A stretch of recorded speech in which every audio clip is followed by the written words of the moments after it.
The morning after the night before, and we're back on track. And for Derby winning trainer Mark Wallis, it's business as usual. Another winner, this time at Harlow's charity football match and benefit meeting for Great Ormond Street Children's Hospital. There was a long promised date in the diary, even after just 2 hours sleep. Yeah, the celebrations last night went on till quite late, obviously. I mean, if you can't celebrate a Derby win, then you know, you never will. But yes, it was a fantastic night. Yes, definitely hasn't sunk in yet. So tell us about those celebrations. What did you get up to?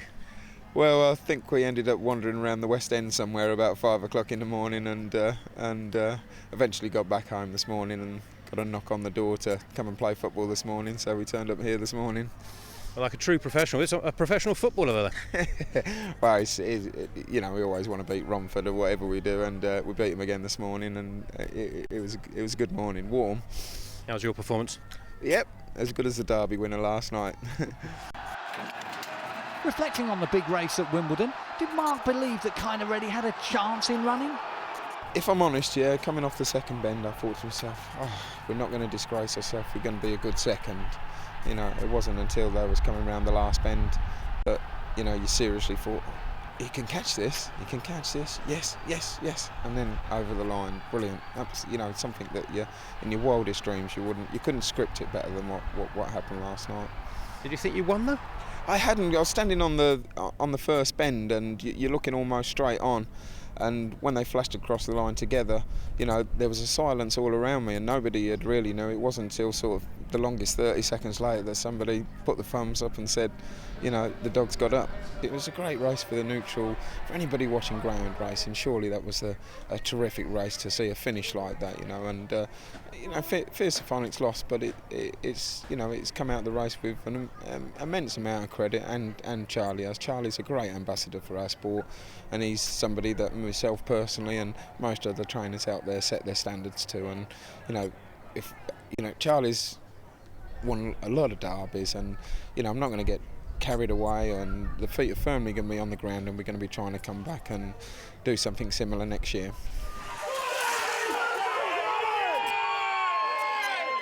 A first Derby winner for a Harlow-based trainer, and those at the track were delighted for him.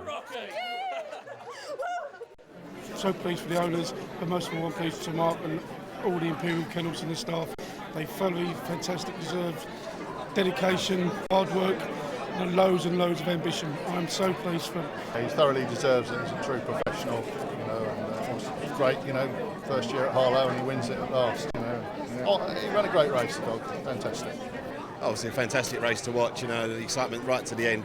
You know, general public couldn't wish for anything more, and I'm sure most of the bookies will feel the same. Mark, you know, he is what he is, good trainer. Mark's a lovely chap, all his kennel staff, tremendous people, lovely, you know, couldn't wish for a better bloke to win it, you know, he's a lovely fella.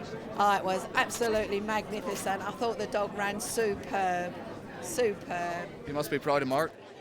Absolutely. I think it's absolutely wonderful. It's good for Mark, good for the kennel, good for us all. You know, Mark's kind enough, he turned up this morning, played football, managed us, you know, and we won 7-2, so didn't get home until about 6:15, I believe. So, and all the kennel staff that belong to Mark, they turned up and played as well.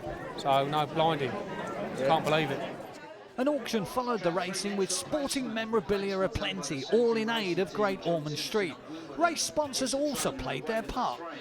Nick sponsored a race, and we're just giving away something for the auction and just come up here to show our support for Great Ormond Street. We're sponsoring one of the races. We sponsored a race to UK Packaging, so. And for Great Ormond Street as well. Great to see such a good crowd down today at Harlow. Oh, it's been lovely, especially for Great Ormond Street, you know, for the children and all the rest of it. So it's all about, isn't it? Yeah. You know, coming along, help the kids.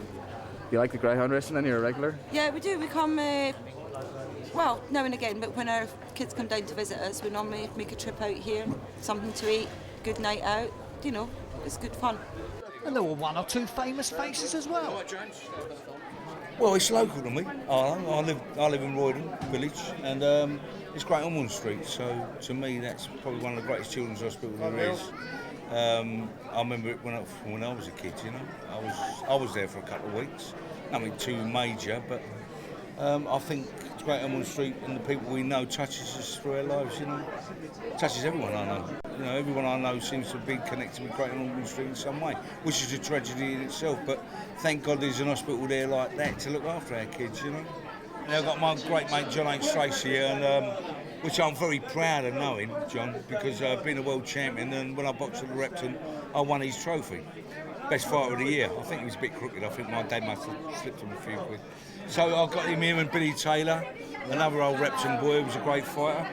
But just the people of Harlow who come out as well to support the cause. So I think that tells you its own story. Having a fantastic day, thank you very much, and can't be better than the charity for Great Ormond Street for the children. So we're having a really good time. I haven't had no winners yet though. No, I hope that picks up for you. You're sticking around for the auction later on? Oh yes, I've got a lot of items in it myself, so you know we should do well on it, and hopefully make a lot of money for the charity. Yeah, lovely day, really great day. It's great calls for the charity, and having a great day. I've backed a few winners, so it makes it even better. Yeah, you like the dog racing? Yeah, you know, I try to, but I follow the dad. He's the betting man, so I follow him. And Great Ormond Street's obviously a great charity to support. You're sticking around for the auction later on? Yeah, of course, yeah. We've donated a few gloves there for the auction, and there's plenty of other stuff there, so hopefully you can raise a few quid from them. And I'm going to go to the hospital in the next coming weeks to visit the kids' meal. Steve, what a great day at Harlow Dog Track. Tell us a bit about your work. Had a fantastic day so far. We've been fundraising for Great Ormond Street for about 9 years since Jack was born. And he's had various medical conditions. You've had how many operations now? 25. 25 operations. As a result of that, we've been doing fundraising ever since for the hospital. Most racegoers stayed behind after racing for the auction with some valuable lots on show. And one of the choice lots was this signed Zinedine Zidane shirt. Mark Wallis was among the bidders, but for the first time in 24 hours, he lost out. 650, last chance for the Zidane shirt. Sold to that gentleman there, £650. Thank you very much indeed. Brilliant day, brilliant people for a very, very good cause. They're probably the best children's hospital in the world. Always need money. These people to come out and put their hands in their pockets. What can you say, other than what you just said? Very good day. All round a great day, raising thousands of pounds for Great Ormond Street, a charity and race meeting the now Harlow-based Wallis was happy to support. Harlow have given us a terrific opportunity since the closure of Walthamstow, and you know, they're a progressive track that's trying to do things the right way. We're going to come back here sometime next week, and we're going to parade the dog with his jack in the trophy, and you know, that's something that we you know, Derby win, and we all look forward to. You know, we hope, along with ourselves, we're going to go forward with Harlow in the next couple of years, and you know, this is going to be a great track to run dogs on, and hopefully everything will work out fine. And there's more. A poker tournament after racing was well attended and competed for, but poker fan Wallis was nowhere to be seen. Not this time. Bed, no doubt, finally beckoned. And who can blame him?